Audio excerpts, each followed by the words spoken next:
मला शांत बसा.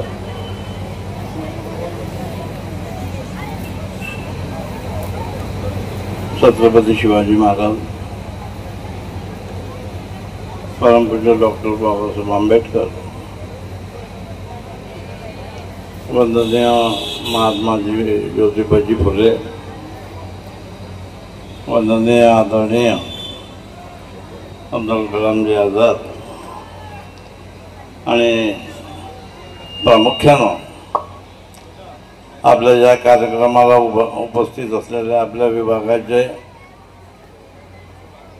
RDO आदरणीय मनोजी लोणारकर साहेब, आपल्या विभागाचे तहसीलदार आदरणीय सुनीलजी चव्हाण साहेब,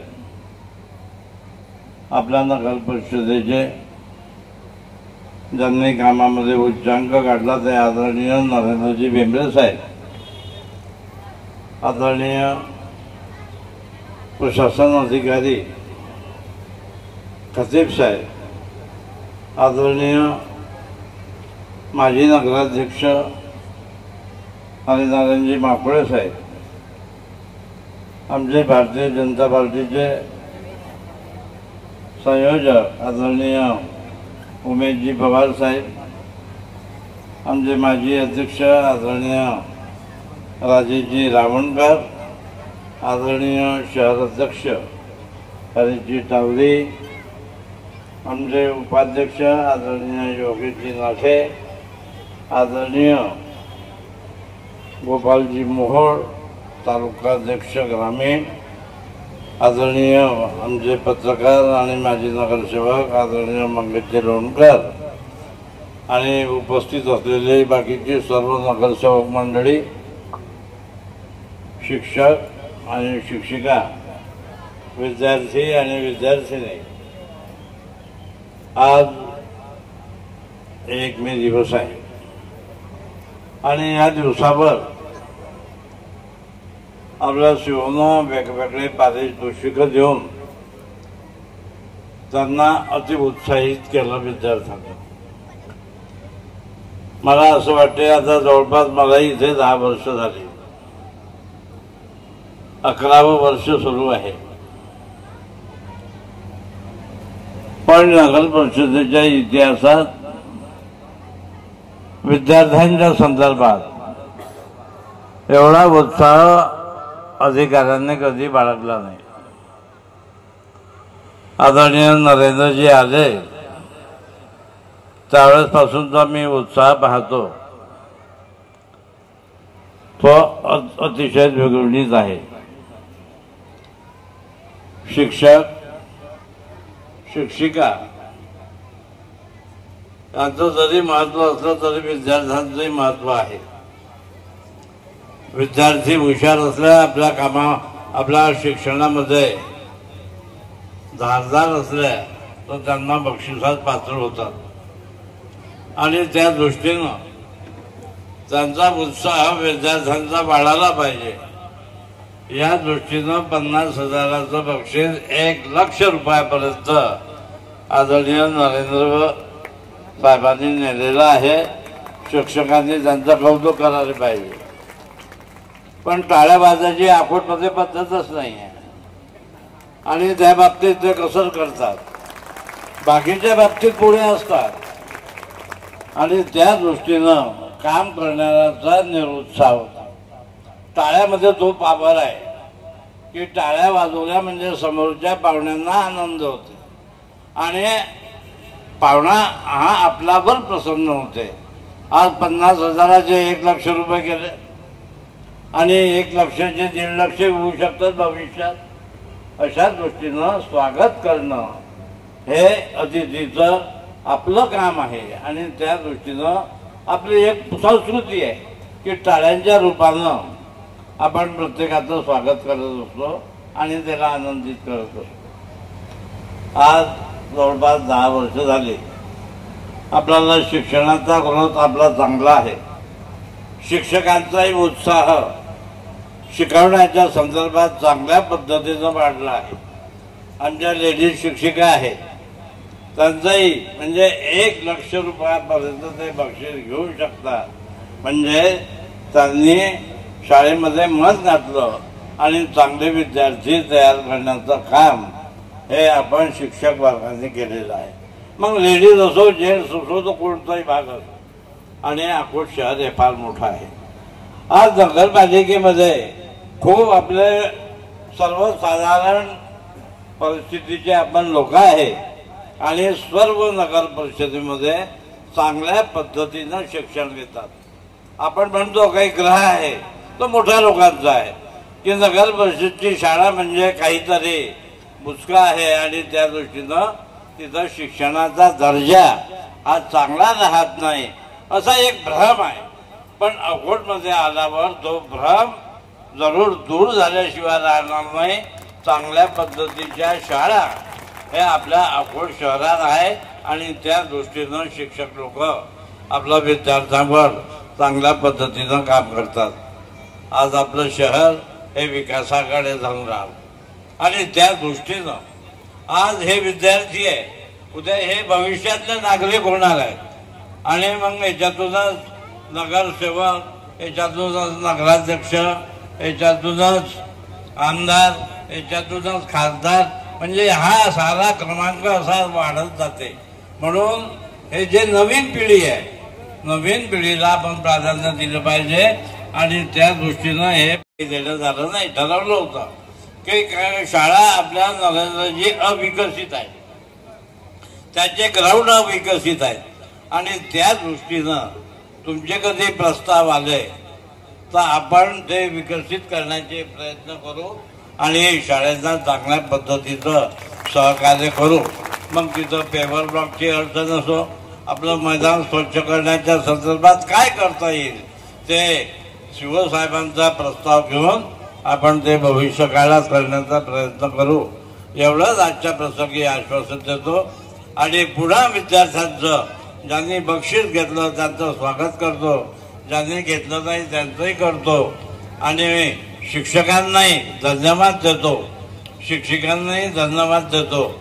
आणि हे प्रशासन जे आहे, जे नगरपालिकेचं जे प्रशासन चालवतात त्याची वेगळी व्यवस्था होती.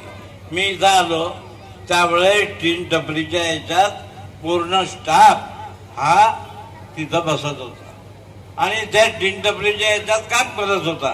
फार उन्हाळ्यातही तिथंच बसत होता, पण त्यांची काळजी कोणा काही केली नाही. आपण त्याची गंभीर दखल घेऊन 3.5 करोड रुपयाची भरती बिल्डिंग बांधण्याचा प्रयत्न केला आणि आता तळमजलाही आता पूर्ण रिकामा होऊन तोही आता आपल्या प्रशासन अधिकाऱ्यासाठी कार्यरत होणार आहे.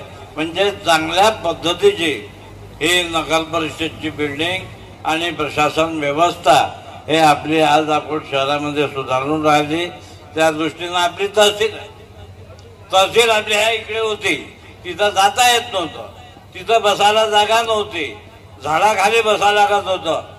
हो, अशी परिस्थितीचं आपलं शहर, आपण त्याची गंभीर दखल घेतली. आज 20 करोड रुपयाची तहसील पोपटखेड रोडवर आपण बांधून आज आपण पंख्याखाली तिथं जाऊन बसू शकतो. तिथं टेबल, तुमच्यासाठी बेंच सुद्धा टाकून ठेवलेले आहेत. म्हणजे कोणी पक्षकार असला त्याचाही मान राहिला पाहिजे आणि तोही पंख्याखाली बसला पाहिजे पुकारा होईपर्यंत. आणि अशा दृष्टीनं 20 करोड रुपयाची आपण बिल्डिंग, आपण सर्वसाधारण कुटुंबातल्या त्यांची दवाखान्याची व्यवस्था चांगल्या पद्धतीनं झाली पाहिजे. आपण सर्वसाधारण कुटुंबातले असल्या कारणानं हा दर झेपत नाही डॉक्टरांचा, म्हणून सरकारतर्फे चांगली सेवा भविष्य काळात मिळायला पाहिजे याची सुद्धा दखल घेतलेली आहे. 50 करोड रुपयाचं हॉस्पिटल अकोला रोडवर आज होऊ घातलेलं आहे. त्या बिल्डिंगचं काम सुरू आहे. म्हणजे याचा सारा उपयोग आपण सर्वसाधारण कुटुंबातले आपले लोक हे घेणार आहेत. आता कोर्टाची बिल्डिंग हे 65 करोड रुपयाची होऊन राहिली. येत्या 20 दिवसात त्याचं टेंडर निघून त्याचंही काम सुरू. म्हणजे अकोट हे शहर विकासाच्या दिशेनं सुरू आहे आणि त्या दृष्टीनं अकोट शहरातले रस्ते आहेत. आपण राजकारण हा आपला भाग निवडणुकीच्या 15 दिवसात असतो. आणि त्या दृष्टीनं फक्त बसवायचं. नंतर आपला राजकारणाचा भाग नसतो. आपण ज्यांनी काम केलं त्यांचंही काम करतो, ज्यांनी केलं नाही त्यांचंही काम केलं. त्याचंच एक उदाहरण हे असं आहे, या मुलींसाठी त्या इकरा हायस्कूलचा रस्ता 2 करोड रुपयाचा आपण बांधण्याचं काम केलं, जे कित्येक वर्षापासून झालेलं आहे. राजकारणी लोक तर खूप होऊन गेले, पण कित्येक वर्षापासून त्या रस्त्याला कोण हात घातला नाही. पण या मुला मुलींसाठी हे चांगल्या रस्त्यावर त्या शाळेत गेले पाहिजे, हा एक सेवा धर्म म्हणून आपण त्याची नोंद घेतली. आणि बेंबरे साहेबांना त्याच्यावरच्या नाल्या, रस्ते आणि पैसे आणण्याचं काम हे आपण त्या संदर्भात केलं. म्हणजे सांगण्याचं आज तात्पर्य असंच आहे की हे विकासाकडे सुरू आहे. आता आपल्या शहरातून रस्ता चालला, 260 करोड रुपयाचा रस्ता चालला. हा रंगापूर सावऱ्यापासून तर अकोट शहरातून हा हिवरखेडकडे वारखेडपर्यंत जाणार आहे.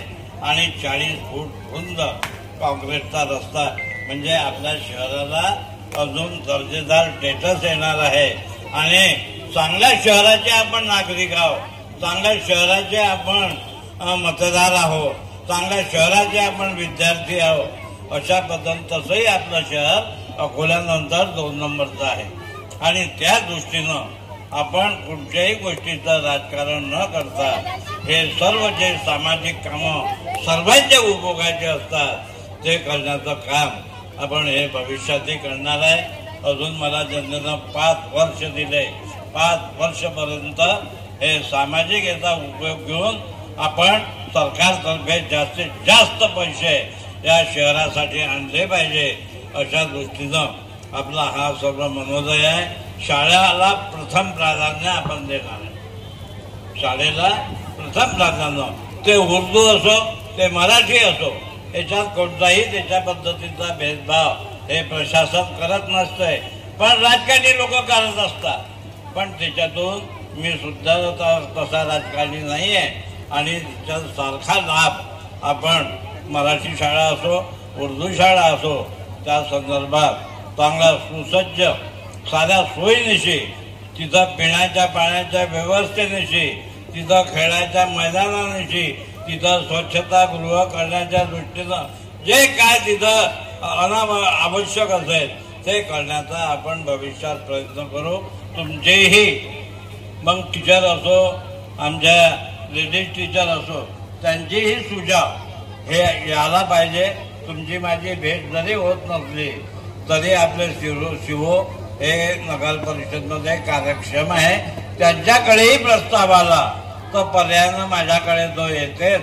आणि त्या दृष्टीनं आपण ते सर्व करण्याचा प्रयत्न करू. पुन्हा आपण चांगलं काम प्रशासनानं केलं, त्यांचाही सत्कार झाला, त्यानिमित्त मी त्यांचंही स्वागत करतो. पण आपल्या मोठ्या शिवसाहेबांचा सत्कार काही माझ्या हातानं झाला नाही, तर एक माझी शाळ टाकून मी त्यांचाही एक सत्कार हा करून टाकतो. आणि त्यांना धन्यवाद देतो की आपण एक चैतन्याचं वातावरण आपल्या नगर परिषदमध्ये विद्यार्थ्यांच्या संदर्भात केलं, म्हणून त्यांना आपण धन्यवाद देतो. त्यांना शाल आज मी माझ्या इकडे टाकणार आहे. धन्यवाद.